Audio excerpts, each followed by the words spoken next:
ഇന്നു മുതൽ നടപ്പിലാക്കുന്ന ഹമാസുമായുള്ള വെടിനിർത്തൽ താൽക്കാലികമാണെന്ന് പറയുകയാണ് ഇസ്രായേൽ പ്രധാനമന്ത്രി ബെഞ്ചമിൻ നെതന്യാഹു. ആവശ്യമെങ്കിൽ ഇനിയും പോരാട്ടം തുടരും. ഇസ്രായേലിന് ഈ പോരാട്ടം തുടരാൻ അവകാശമുണ്ടെന്നും അമേരിക്കൻ നിയുക്ത പ്രസിഡന്റ് ഡൊണാൾഡ് ട്രംപിൻ്റെ പിന്തുണ തങ്ങൾക്കുണ്ടെന്നും അദ്ദേഹം ആവർത്തിച്ച് പറയുകയും ചെയ്തു.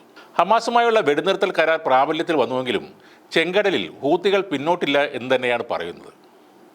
ഗാസയിൽ വെടിവെപ്പ് താൽക്കാലികമായി നിലയ്ക്കുമ്പോഴും ചെങ്കടൽ പാതയിലേക്കുള്ള തിരിച്ചുവരവിനെ ചരക്ക് കപ്പലുകൾ മടിക്കുകയാണ്. ഗാസ വെടിനിർത്തൽ പ്രഖ്യാപിച്ചിട്ടും ചെങ്കടൽ വഴി ചരക്ക് കൊണ്ടുപോകാൻ ഇപ്പോഴും കപ്പലുകൾ തയ്യാറാകുന്നില്ല.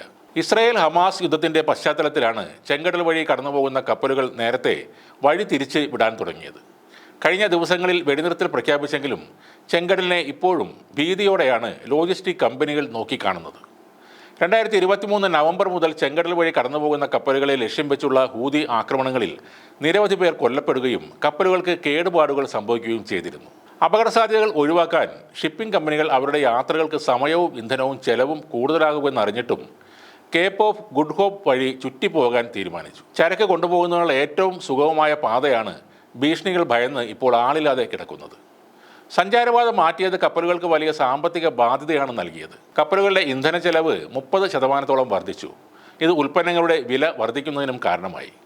ഹൂതികൾ ഉയർത്തിയ ഈ ഭീഷണി അങ്ങനെ ആഗോള വ്യാപാരത്തെ ബാധിക്കുകയും ചെയ്തു. 2023 നവംബർ മുതൽ വ്യാപാര കപ്പലുകൾ, നാവിക കപ്പലുകൾ, എണ്ണ ടാങ്കറുകൾ എന്നിവ ഉൾപ്പെടെ വിവിധ കപ്പലുകളെ ലക്ഷ്യമിട്ടാണ് ഹൂതികൾ ആക്രമണം നടത്തിയത്. ഈ ആക്രമണങ്ങൾക്ക് മറുപടിയായി ചെങ്കടലിലെ വാണിജ്യ കപ്പൽ ഗതാഗതം സംരക്ഷിക്കാൻ അമേരിക്കയുടെ നേതൃത്വത്തിലുള്ള സഖ്യം രൂപീകരിച്ചു.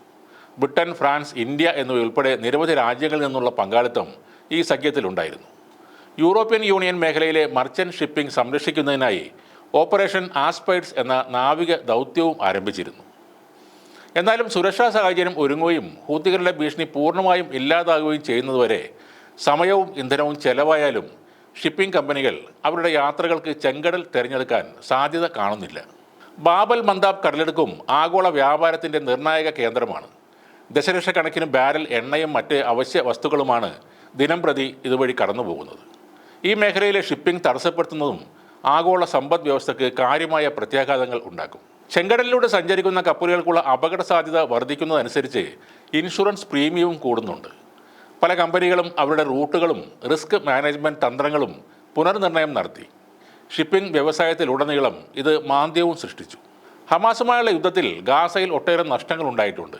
കെട്ടിടങ്ങൾ തകർന്ന് തരിപ്പണമായി, ആയിരക്കണക്കിന് ആളുകൾക്ക് ജീവൻ നഷ്ടമായി, പതിനായിരങ്ങൾക്ക് പരിക്കേറ്റു. ഇസ്രയേലിനും ഒട്ടേറെ സൈനികരെ നഷ്ടമായിട്ടുണ്ട്. സാമ്പത്തിക നഷ്ടം വേറെയും. എന്നാൽ പലസ്തീനിലെ ദുരിതം അനുഭവിക്കുന്ന ജനങ്ങൾക്ക് വേണ്ടി ആയുധമെടുത്ത് ഇറങ്ങിയ യമനിലെ ഹൂത്തികൾ അമേരിക്കൻ, ഇസ്രായേൽ സഖ്യരാജ്യങ്ങൾക്ക് വരുത്തിവച്ചിരിക്കുന്നത് ഭീമമായ സാമ്പത്തിക നഷ്ടമാണ്. കോടിക്കണക്കിന് ഡോളറിൻ്റെ നഷ്ടമാണ് ഷിപ്പിംഗ് മേഖലയിലെ ഈ പ്രതിസന്ധി കാരണം പല രാജ്യങ്ങൾക്കും ഉണ്ടായിരിക്കുന്നത്. ഇനിയും ഇസ്രായേൽ ഗാസയിൽ ആക്രമണം നടത്തിയാൽ ചെങ്കടലിൽ തങ്ങൾ തിരിച്ചടിക്കുമെന്ന് ഇന്നലെയും അവർ പറയുന്നുണ്ട്. ശാശ്വതമായ ഒരു വെടിനിർത്തൽ വരുന്നതുവരെ ഹൂത്തികളുടെ ആക്രമണം അവസാനിക്കില്ല എന്ന് തന്നെയാണ് അവർ ലോകത്തോട് വിളിച്ചു പറയുന്നത്.